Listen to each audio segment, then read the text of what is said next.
హనుమ విషయంలో మీకు ఎదురుగుండా ఒక మూర్తిని కూడా పెట్టి పూజ చెయ్యక్కర్లేదు.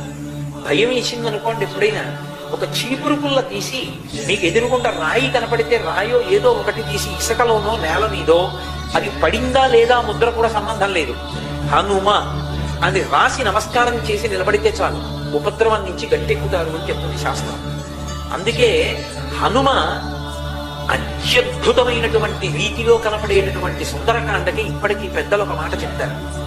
ఏదైనా జీవితంలో జటిలమైన సమస్య వచ్చినప్పుడు దాన్ని ఎలా పరిష్కరించుకోవాలో అర్థం కాకపోతే సుందరకాండ పుస్తకం తీసుకొచ్చి అక్కడ పెట్టి రామచంద్రమూర్తికి, సీతమ్మకి, హనుమకి నమస్కారం చేసి ఒక కొత్త చీపురు పుల్లని తెచ్చి కళ్ళు మూసుకొని సుందరకాండలోకి గుచ్చితే ఏ కాగితం దగ్గరికి చీపురు పుల్ల గుచ్చుకుంటుందో అక్కడ సుందరకాండ విప్పి చూస్తే మీ సమస్యకి పరిష్కారం రామాయణ కథాంతర్గతంగా కలుగుతుంది.